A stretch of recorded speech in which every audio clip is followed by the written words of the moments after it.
she basically, my client basically just said, "Is there any way you can like connect me with her in this realm?" And I said, "I don't know, but we can try." And then I went up into, the astral realm, and her grandmother was literally just waiting for me right there, ready to go. And so I basically turned my astral body into this beam of light that connected the two of them. So when I came back, my client was just in absolute tears and said that was the most beautiful experience she had ever had.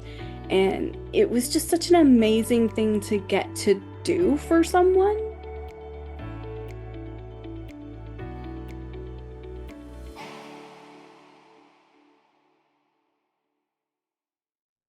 Welcome to the Light the Day podcast, where we explore spiritually transformative experiences. I'm your host, Julie Clough, and as always, I'm going to remind you to subscribe. If you're on YouTube, hit the bell. If you're not on YouTube, come over and get the picture, see the video.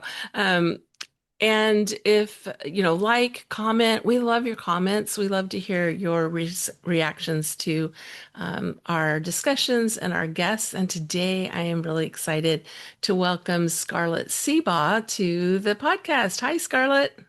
Hi, Julie. Thanks so much for having me. I'm super excited to have you here today. It's going to be a lot of fun talking about you have a lot of very interesting healing modalities that you work with that we're going to get into, but I'm really excited to hear more of your story. So thank you for being here.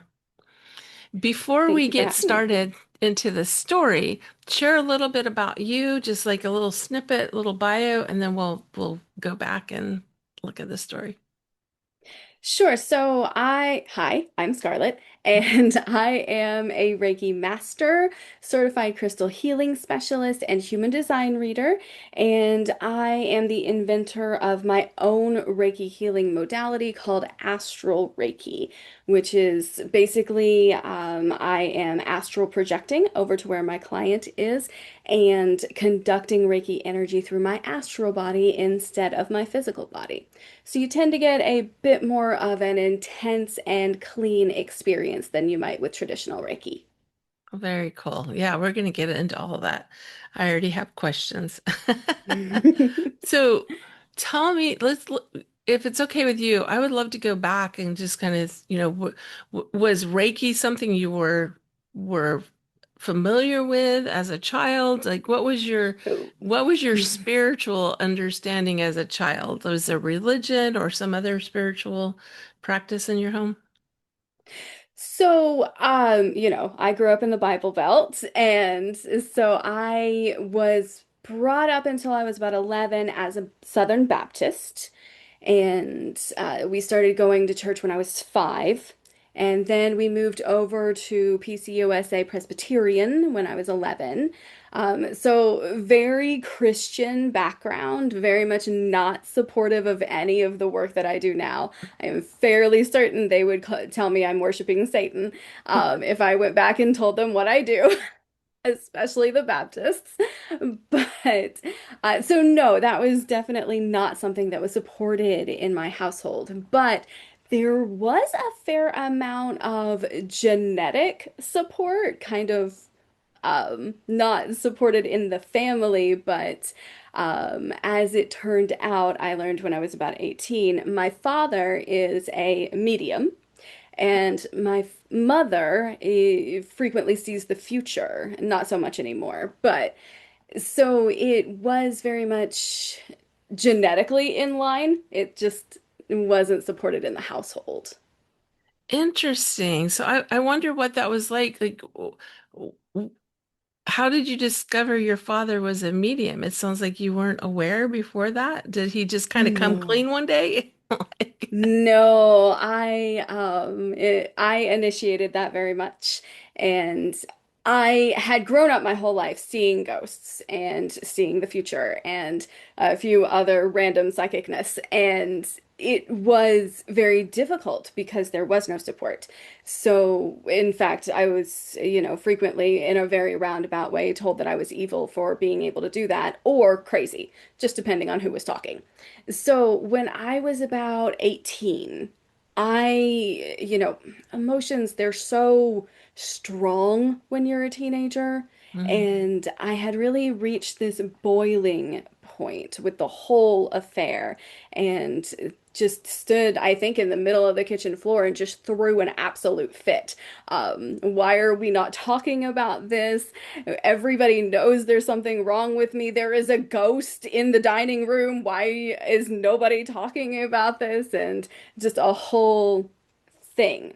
And that is when my parents actually came clean. And my dad said, yeah, I was a medium when I was your age too, but when I went on heart medication or blood pressure medication, that's what it was, it all went away. So then I just didn't have to worry about it anymore. And then my mom said, yeah, I could see the future when I was your age, but I didn't like it. So I smoked a lot of pot to make it go away. Wow. So then I very much realized I wasn't going to be getting any help from them because they had dealt with that in a remarkably unhealthy way. So, Well, yeah, and also a coping mechanism of the time that they lived in. very true. Very true. I mean, they both grew up in the 70s, a little bit in the 80s. There wasn't any support for them either. Right. Um, That would make so yeah, much sense. So let's go back because you said some things that has my curiosity piqued, and you mentioned seeing ghosts sure. and knowing the future. Can you Hmm. give us some examples of how that showed up and what your understanding of what you were seeing was and what those experiences were? Well, my understanding of what was happening at the time was pretty limited. Hmm. So when I talk about ghosts back then, I viewed them as ghosts then. I now know they were more like echoes of, astral energy, basically. But at the time, there was a man who every night would walk down the hallway, look straight into my bedroom, and tip his hat to me, and then walk into my parents' bedroom. And every single night, it was like he was checking on me. And that was one experience. Another one Well, was whenever I. Mhm. I hate to interrupt you, but do you know who Mhm. that gentleman was, or do you think he was an energy from that house? That was actually my grandfather. Okay, okay. Yeah. Yeah, he had died before I was born. And so he did. He came and he checked on me every single night. He checked on everybody in the house. It's just that I was the only one who saw him. Saw him. So would this have been your father's father? Yes. Yeah, okay. Okay. Interesting. And then you were going to mention another instance, but I wanted to find out who this gentleman was because I had a feeling you knew who that was now. I did, yes. The other one is I mean, just growing up, we would go to my great grandmother's house up in West Virginia, and it was a very old house. It was like my favorite place to be, and it was incredibly haunted. And in one of the bedrooms, I think it was the second one on the right upstairs, there was a choir that would sing in there. Oh, wow. And I did find out later that there was like a little small choir group that sang in there, and I saw them almost every time I came over. And sometimes I would just pause in the doorway and just listen to them singing. So. Wow. Oh, very interesting. Yeah. So at the time, how did you deal with that? Like, did you try to, like, were you afraid of the gentleman coming down the hallway tipping his hat, or did it feel comforting, like someone is watching over you? I was never afraid of him. Like, he had been doing it literally from birth, probably before then. And so he was just a part of my daily life. It was every single night I would see him, he would tip his hat and then walk right on. So there was nothing to be afraid of. It was just a presence that I grew up with. Yeah. So. Was there a point at which you went, wait a second, other people aren't seeing him or aren't seeing, or other people in general aren't seeing beings that aren't physically there? Yeah, there were a few moments where that definitely came up, and it was made very clear to me that it was strange what I was seeing. So yeah, I think especially in church, everybody kind of knew that I was a little different. And so on more than one occasion, I got sat down to have the talk about demons. Mm, And I imagine you're somewhat familiar with the talk that they oh have yeah. with you about demons. Yeah. Yes, for sure. Um, yeah, so that definitely happened. And there was this one incident in middle school. Middle school is a fascinating time to be alive, Yes, it is. because I wasn't the only one who was like figuring out who they were. Like everybody was figuring out who they were. And when you're 13 years old, the supernatural seems very interesting and very, very cool to all of your peers. Right. Intriguing. Yep. Yes, yes, very intriguing. But I could do it for real. And so I was in this classroom with like, I don't know, five or six other people. And there was an orb in the classroom. And I commented on there being an orb in the classroom because for once in my life, it was the cool thing to do. But there actually was an orb in the classroom. So everybody kind of went over and looked at the orb, and one of the kids got freaked out. Mm. And we eventually got in trouble for a reason I no longer remember. And the kid that got freaked out, she actually went to the teacher, who then went to the principal, who then called my mother, and called me into the principal's office and got my mother on a conference call with me there. And she basically asked my mother, "Did you know that your daughter is practicing witchcraft?" Oh, wow. Which, seeing an orb is not practicing witchcraft. But Wow. It just all gets put in that bucket. it does. It very much does, especially in a rural community like I was growing up in. And God bless my mother. Like, just red letter parenting day for her. She responded by saying, "So what if she is? Oh, good I for don't her. see what business that is of yours." That's so interesting. Wow. So t tell me a little bit about seeing the future. How did that show up for you? Hmm. Because I know some people, oh, excuse me. I know some people will like dream about something that's going to happen the next day, and other people will see kind of more major things that are happening in the community. What was that like? What was that? What did that look like for you? So, is I now understand that seeing the future is largely a stress response for me. It's, a way to soothe the nervous system so you know what's coming. But back then, I was under stress fairly constantly, and so it was very comforting to just like pop over a little bit in the future in my dreams, because I did usually dream the future.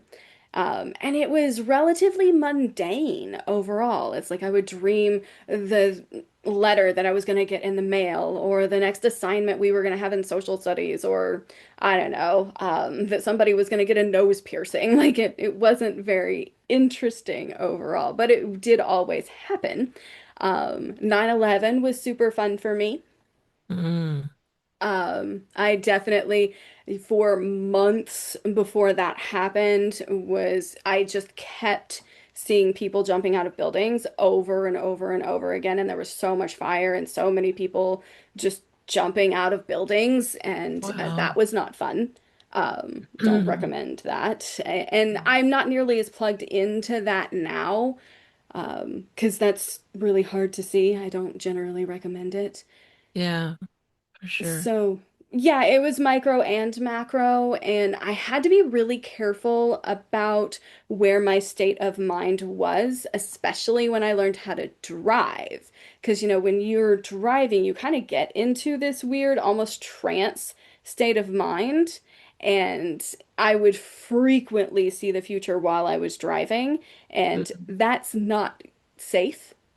Yeah, yeah, So I learned to make sure that I wasn't in that state while I was driving, so that I didn't crash my car. yeah. Well, that's good. But you remembered these dreams. Like you remembered Yeah, them when you wake up in the morning and you're like, "Oh, my friend is going to get a piercing," and then it would happen.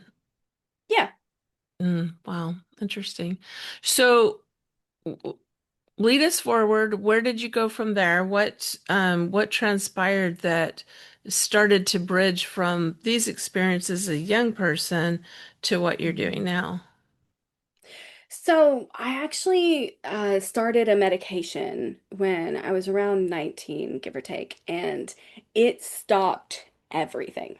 Mm, Just it all went away for a few years, actually. I think I think I was on that medication for about 6 or 7 years before I finally reached a point where I felt like I was going to die, and that medication was definitely not actually helping. It was making mm, everything a lot worse. And so I stopped taking it. And so we've got like a 5, 6 year break from all of it. And then when I stopped taking the medication, I found that my whole body had this giant reaction to it. mm, And I basically ended up in like freeze mode for 2 years. And I was in just a truly tremendous and incredible amount of pain all the time. mm, So, I did what you do. I saw all the doctors. Half of them told me I was crazy, and the other half told me to lose weight. And mm, then I finally found one doctor who would listen to me. And she actually sent me to see several different specialists. They never did quite figure out what was going on. mhm. Um, and I finally saw one doctor who I think they were doing something with my blood. And they just looked me straight in the eye and they said, "There's nothing we can do for you." Wow.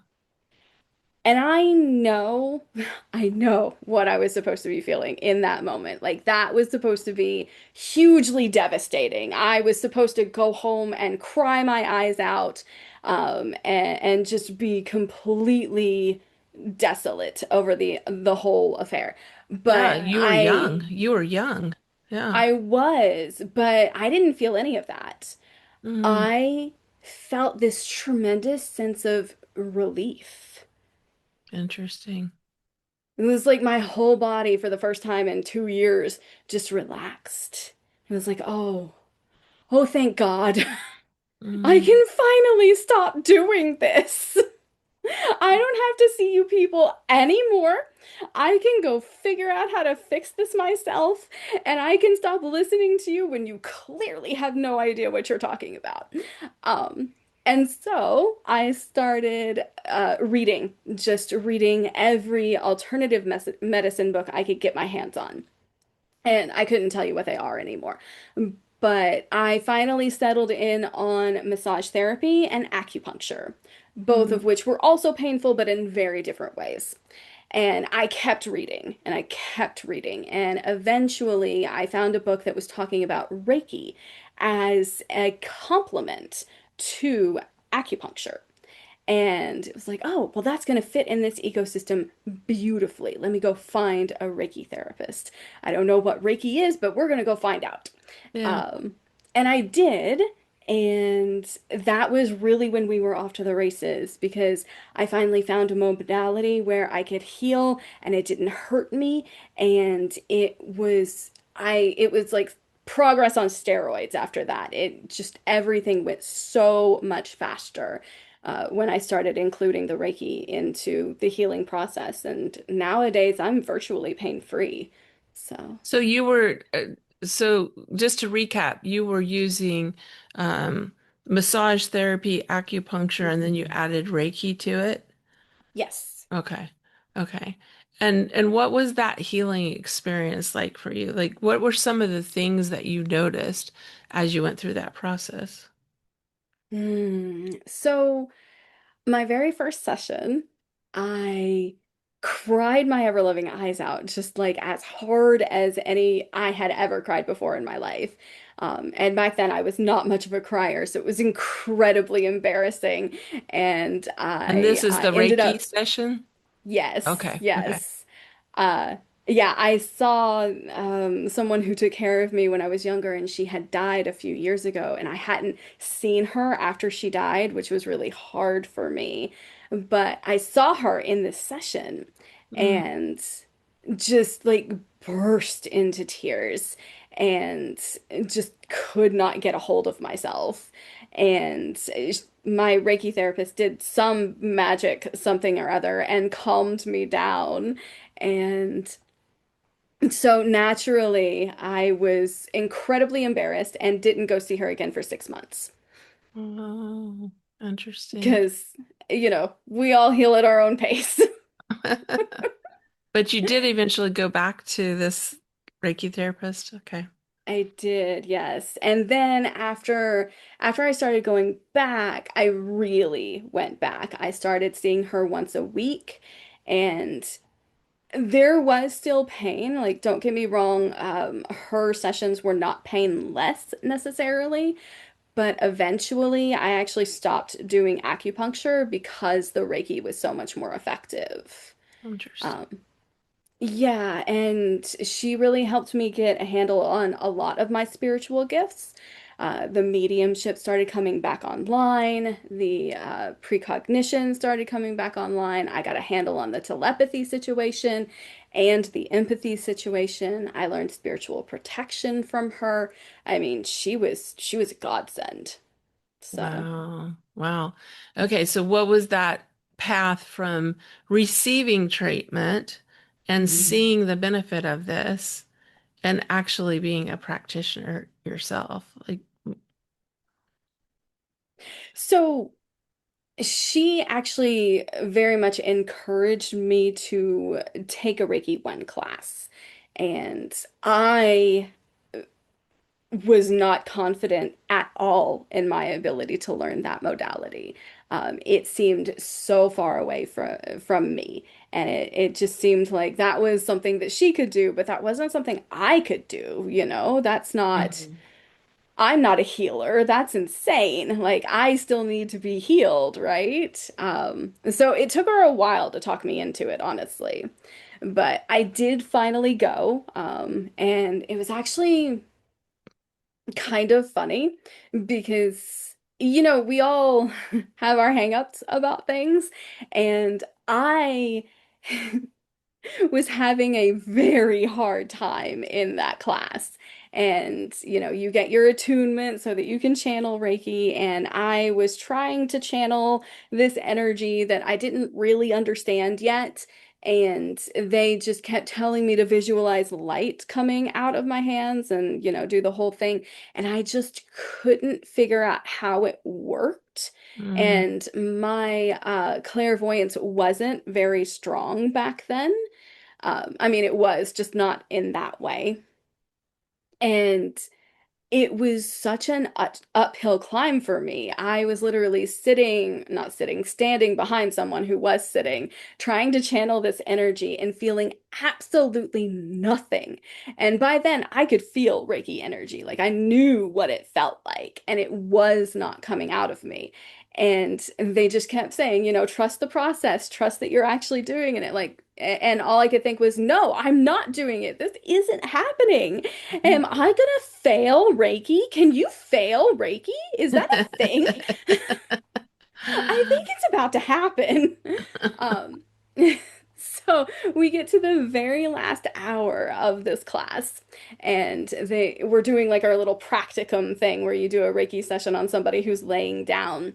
And I am basically praying to my spirit guides. It's like, I cannot figure this out.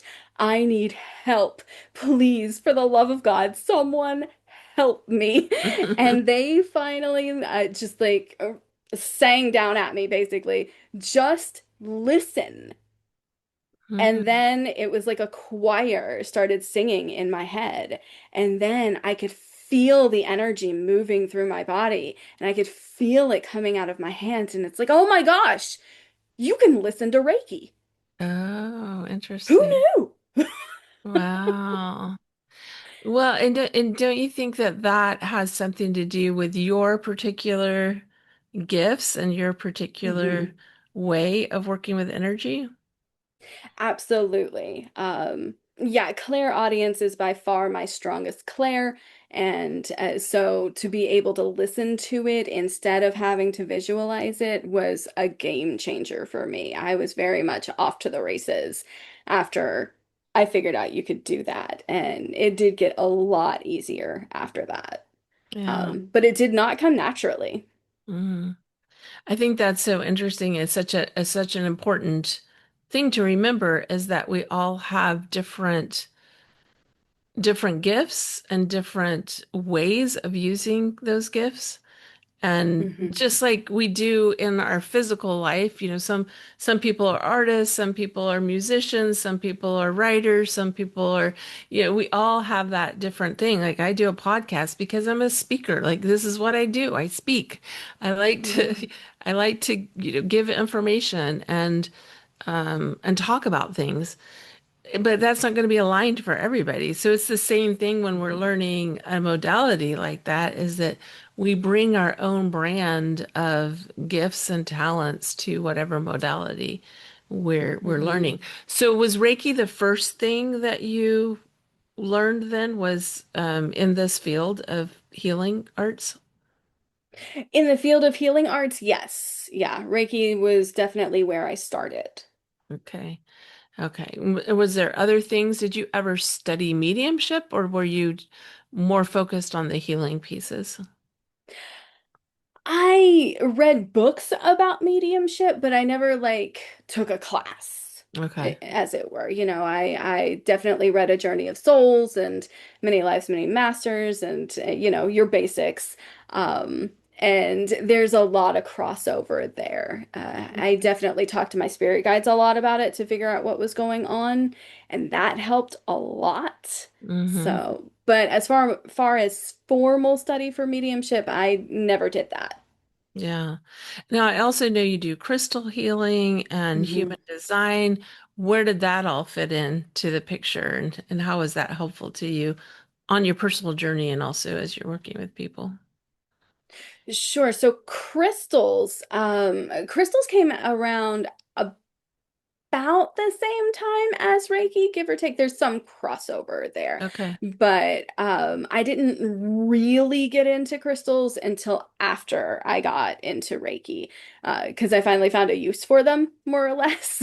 Mm-hmm. And so I incorporated crystals a lot into my Reiki practice because I found that they were a really excellent touch point for other entities like spirit guides and angels and the like to send energy in addition to me sending energy.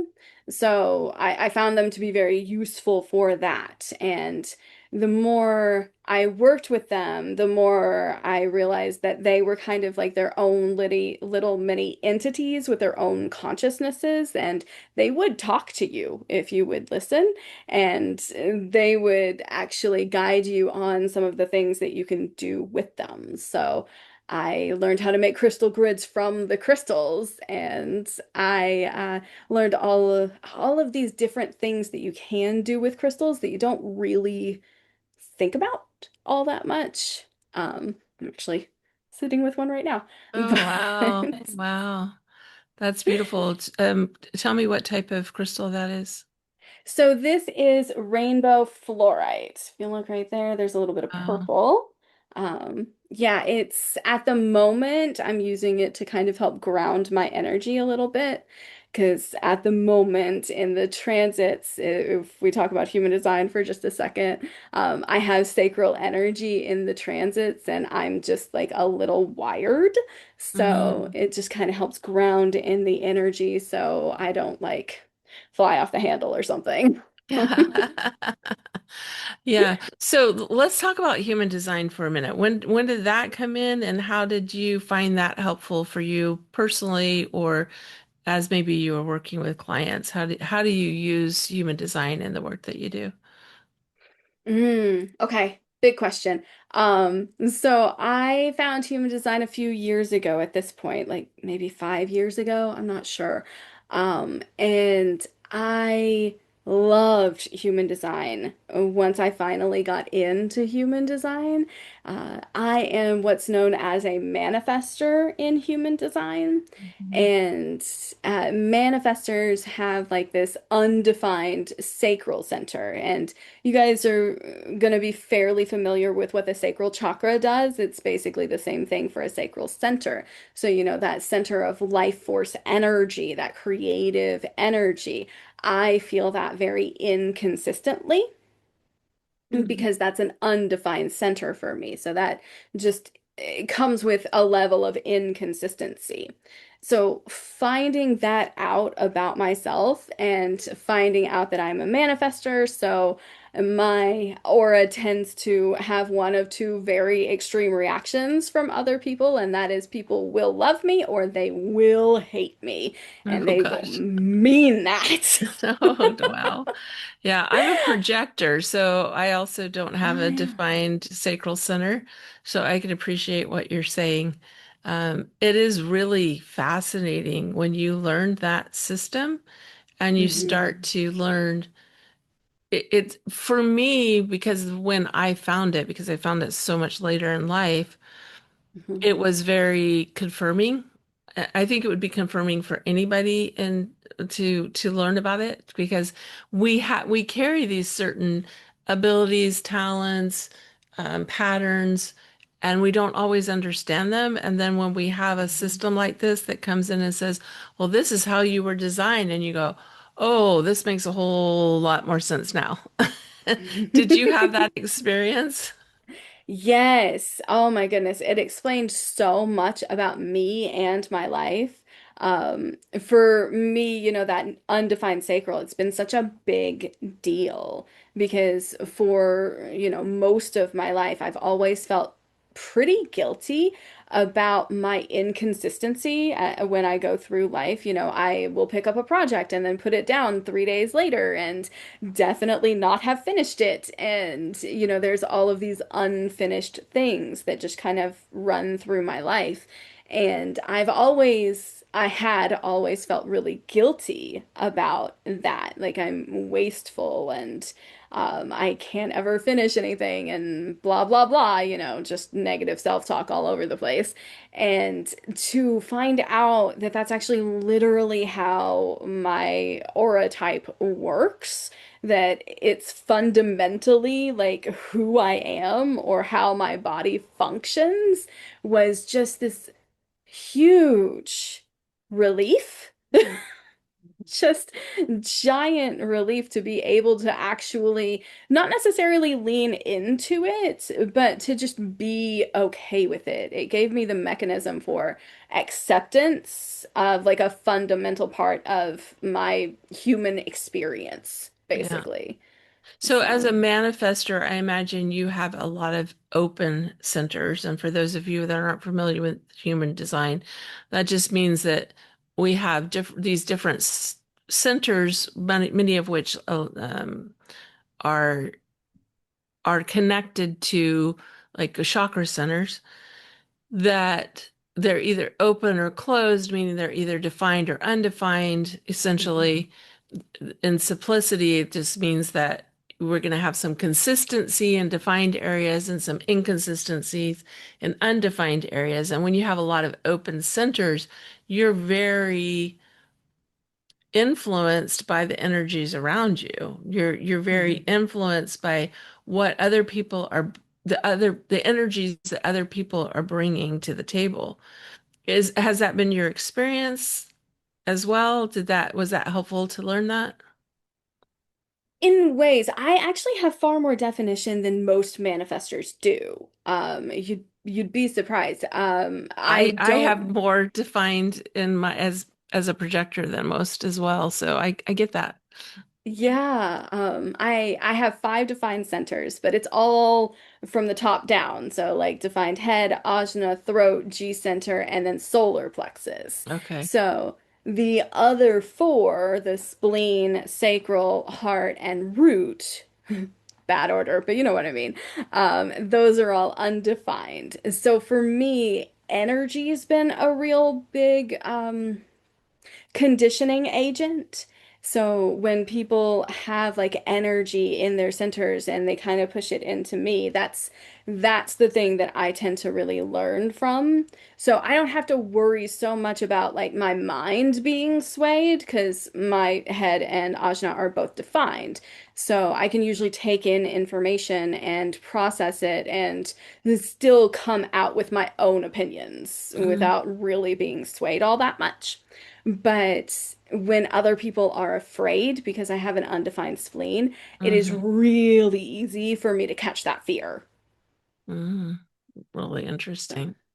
Yeah. So do you find yourself mostly working in like astral Reiki, or do you do more human design? Like, what is your focus as you in your work? at this moment, it's more about astral Reiki. I do still have some human design clients that come in and see me, and I'm actually teaching a crystal class on Saturdays. So, Oh, fun. it varies. But on a day-to-day level, it's usually all about the astral Reiki. Yeah. So, And you mentioned this was a modality, a Reiki that you created or you mhm. brought in. What was that experience like? And is it something you teach or just something that you practice? At this particular moment, I am only practicing it. I'm actually going to be teaching my very first class on this on April 26th, and it is very much a one-person class because it's kind of a test run to figure out how to teach it. Because there's a lot of moving parts to astral Reiki, and I want to make sure that I actually can teach it in the first place. Mm, But as far as how I learned it, I've been astral projecting my whole life, just like everybody else, quite frankly. We all do it when we go to sleep. I just happen to also do it while I'm awake. And so when I went into my Reiki 2 class, which is where I learned how to do this, I already knew how to astral project.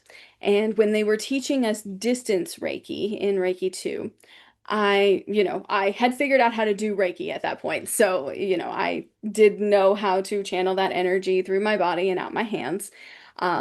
But when it was going into my client, I could really feel that, the dispersal method could be better. Like, it didn't have to be this hard. It didn't have to be this unclean. It didn't have to be this inefficient, quite frankly, because it was like really inefficient. I was watching everyone around me be incredibly inefficient while they were healing. And so that was the thought that I was running through my head. It's like, this is so inefficient. There's got to be a better way to do this. What is the better way to do this?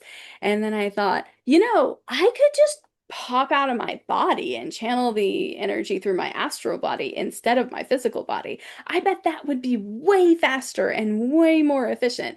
So I did. Like, I just popped right out and went over to my client, startled her half to death because she was not expecting that. Neither was I, so I couldn't really warn her. Um, she forgave me. Appreciate it. But Was so this I start. so I Mhm. just want to clarify a couple things. Were you Mhm. online like we are, or were you in a physical No. class? Okay.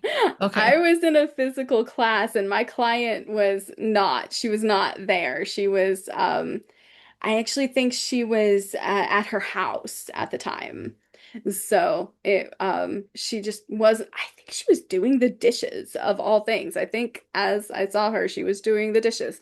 Um, I'll have to verify that with her later. But anyway, so popped out of my body and went over to her, startled her because she is also a medium. So she knew I was there. Okay. And And so then I channeled that energy through my astral body. And it took me a second to figure out how to do it. But since your astral body is made of light, channeling light through it is actually quite intuitive. And so I figured out how to do that and definitely got lots of comments from her afterwards. Like, that's the most effective distance Reiki session I've ever had. Mm. And popped back into my body when I was done, told everybody about it, and then everybody looked at me like I had two heads. But Yeah, I imagine. Did she know you were going to do a Reiki session for her, but she just didn't realize the form it was going to take? yeah, yeah, we had to clear it with our client beforehand that that was what was going to happen. And she's a good friend of mine, so she forgave me. But yeah, so she definitely did know something was going to happen sometime that day. But she is also a projector, so she's quite sensitive. And when Mhm. it did happen, she very much knew. So. Yeah. Well, I have some questions about this. For those who aren't familiar, can you share what you mean by astral projection, the astral body? I imagine there's several people listening that may not be aware of some of those terms and what that means. Sure. So, astral projection is basically just when you take your soul or your light body or your astral body, some people even call it your consciousness, and you remove it while conscious from your physical body. And so, that astral body is what I'm just going to go ahead and call it, is now separated from your physical body and running around in usually 3D reality, and is still connected to your physical body so that your brain kind of can process what's going on, but is no longer limited by your physical body. Okay. What does that feel like? What is that experience like? Are you aware of the room that you're in, or is all your awareness gone with your astral body? You do usually retain some awareness of your physical body and your physical surroundings. That is your brain being conscious. When you lose all awareness of your physical presence, that means you fell asleep, Okay. which can happen. You're still astral projecting, is just you're far less likely to remember it because your brain went to sleep. Okay. And are there any things that you would, I guess my question is, what are the benefits of astral projection and are there any warnings or are there any Yes. things that we should be aware of, if somebody wants to experiment with astral projection? Sure, yes, definitely there is a warning, and also astral projection is amazing, and you should absolutely do it. But we want to buckle the seatbelt. So, what I mean by that is as the astral realm, let's just call it that. It contains basically the thought forms and other experiences with senses that we don't necessarily have or understand. Of literally every single being on this planet and every other planet, up to and including the planets themselves. Mm, So that's kind of a thing to keep in mind. There's all kinds of different levels to the astral realm. I tend to call them frequency bands because it's more to do with frequency than levels. But, for ease of conversation, we'll call them levels. And they all contain different thought forms. And that's basically what you're doing. You're going into the thought forms of literally everyone and everything. mm, So you got to think about the way that you think when you're talking about astral projection. So Are all of your thought forms 100% love and light and just beautiful and angelic at every given moment ever? Yeah. I'm gonna go with probably not because you're a human being and you're more complicated than that. And Right. that's the thing to keep in mind. It is not all heaven. It is also not all hell. There's lots of in between, and there's lots of heaven, and there's lots of hell. And you don't necessarily know where you're going to end up on that spectrum. Mm. And that is why protection is actually very important. It's why, when we get in our proverbial car, we want to make sure we fasten our proverbial seatbelt. Um, because it can be dangerous. It can also be perfectly safe. And it is perfectly safe if you fasten your seatbelt, generally speaking. So, when we talk about protection, I do recommend that you source some or all of that protection externally because you are literally separating your soul from your body. It's very difficult to maintain protection in both places at the same time with your consciousness. So, you want to source at least some of it from an external source of some kind. You can use angels, you can use your spirit guides, you can use your ancestors, just whatever it is that you have a pre-existing protective relationship with. Okay. Um, so in my own experience of, channeling and spiritual mediumship and so forth, Mhm. I've, found that with intention, we can limit our exposure to lower frequencies. So Mhm. when I'm doing the work that I do, I'm always doing that with the intention that I'm bringing in the highest and most beneficial frequencies and light and so forth. Is it but it sounds like with astral projection, that is that not something that can be done? Or is that part of the seatbelt that you're referring to? What does that look like? Because even when you're talking about like the car, I'm thinking, well, if I'm in the car, I'm gonna I'm gonna go, I'm gonna drive in places that I know are safe versus going Mhm. off into a place that I'm like, oh, I don't want to be there. So I wonder what your thoughts are on all that. That is definitely true with the more experience that you have in the process. Now, the thing that's different with astral projection versus channeling and the like is that with astral projection, there's no such thing as space and there's no such thing as time. Right.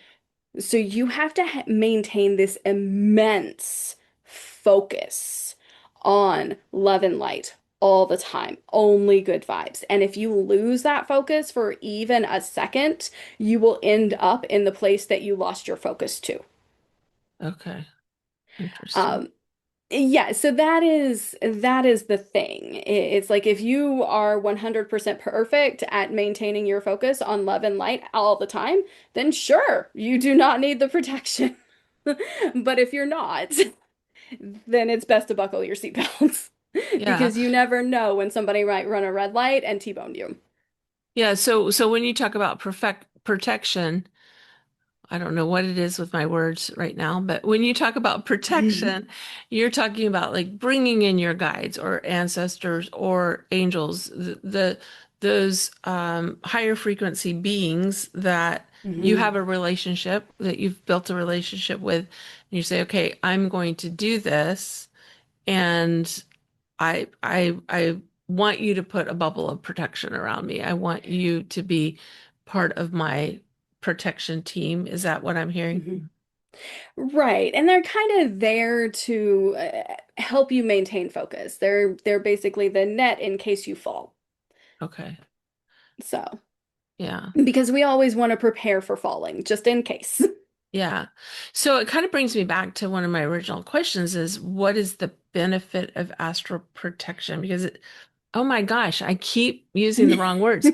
What is the benefit of astral projection if it sounds like there's a fair amount of risk involved? There's really no more risk involved than, driving to the grocery store, and we do Okay. that all the time. It's we just take precautions because we know that driving is dangerous. We still do it. It's just Okay. important to have you fasten your seatbelt, you know?